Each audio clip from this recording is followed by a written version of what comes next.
Sa bawat hampas ng alon, sa bawat agos ng ilog at lawa, nakasalalay ang pagkain, kabuhayan at kinabukasan ng milyon-milyong Pilipino.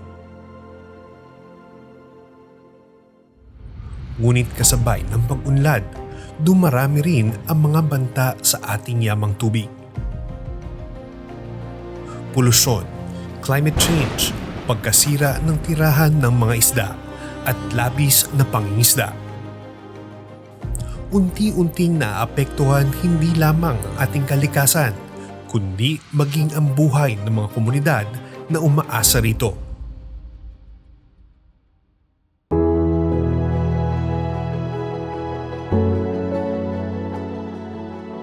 Hitik sa yamang tubig ang Pilipinas. Sa katunayan, 7 beses na mas malaki ang sakop ng ating katubigan kumpara sa ating kalupaan, at sa mahigit 36,000 kilometrong haba ng coastline, panglima ang Pilipinas sa may pinakamahabang baybayin sa buong mundo.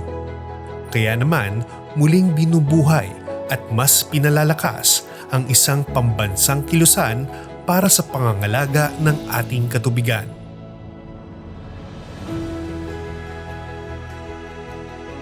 Noong 2016, inilunsad ng Department of Agriculture, Bureau of Fisheries and Aquatic Resources o DABFAR ang Malinis at Masaganang Karagatan o MMK. Isang programang nagbibigay pagkilala sa mga baybaying komunidad na nagpapakita ng mahusay na pangangalaga sa kanilang yamang dagat.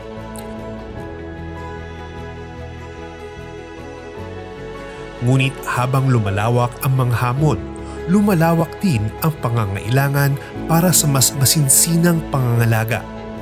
Sapagkat hindi lamang sa dagat matatagpuan ang buhay, maging sa mga ilog, lawa, sapa at iba pang anyong tubig sa loob ng kalupaan.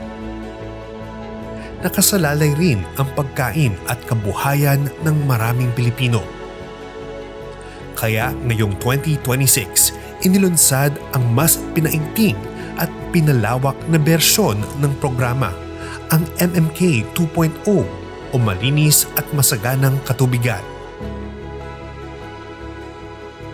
Ang orihinal na konsepto ng MMK ay hindi nalalayo dito sa MMK 2.0. Yun lamang po ay una, isinama na natin ang mga inland communities. Tapos, niripaso din natin yung ating criteria na pwede nating i-grupo sa 4. Una, sustainable fisheries management. Second, science-based ecosystem conservation. Pangatlo, ito yung fisheries governance.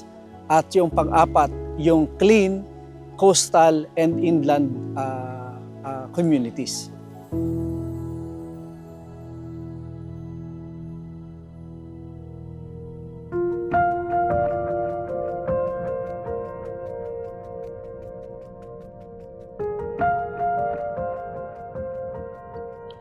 Sa Lobo, Batangas, isa sa mga ehemplong komunidad sa pangangalaga ng karagatan, opisyal na inilunsad ang bagong muka ng MMK.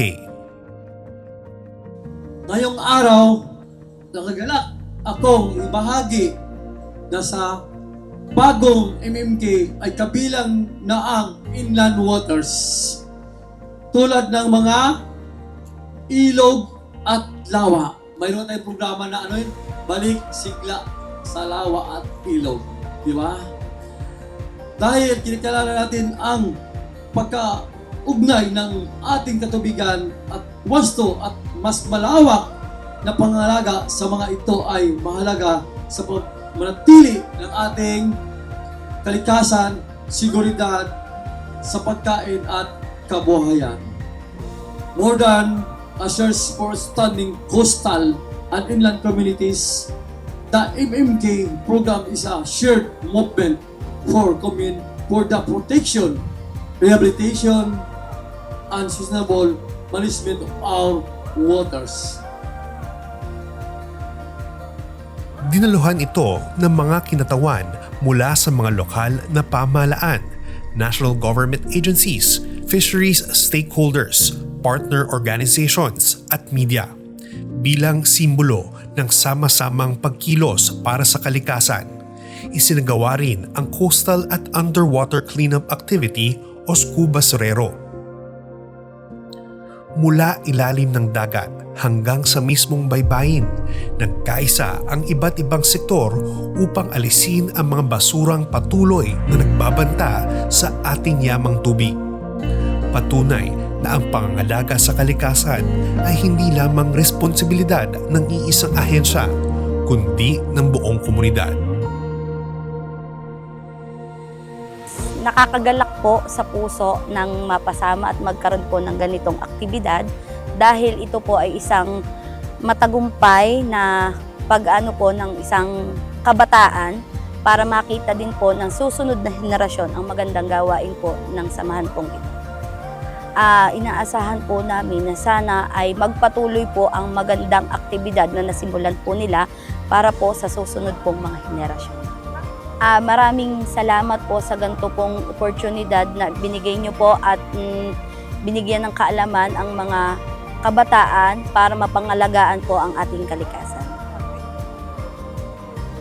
Higit pa sa isang kompetisyon, ang MMK 2.0 ay nagsisilbing plataporma para sa mas responsableng pangangalaga ng ating likas na yaman. Layunin nitong hikayatin ang mga lokal na pamahalaan na magpatupad ng sustainable fisheries management, ecosystem conservation, climate resilience, at inclusive governance.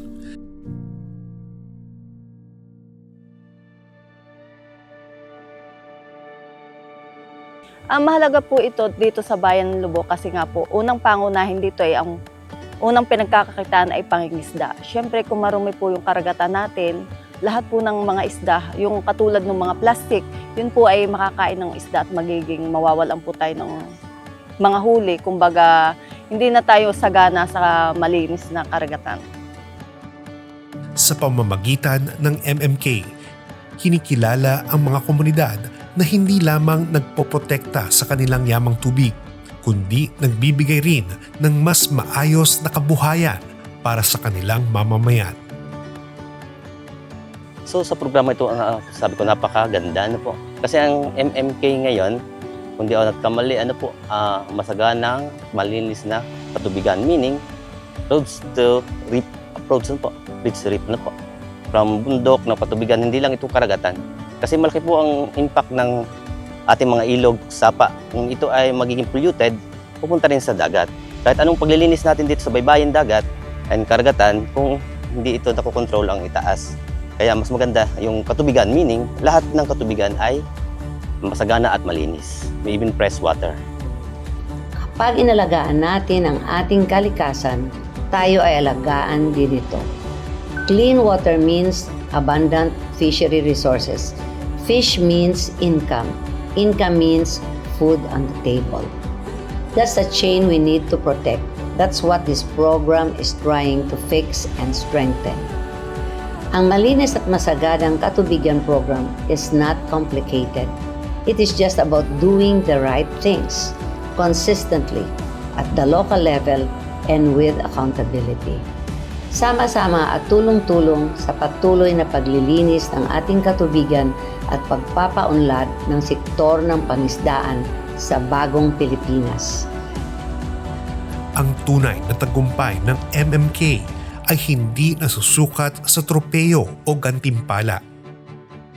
Nasusukat ito sa bawat baybaying muling nalilinis, sa bawat ilog na muling nabubuhay, at sa bawat komunidad na sama-samang kumikilos upang protektahan ang kanilang likas na yaman.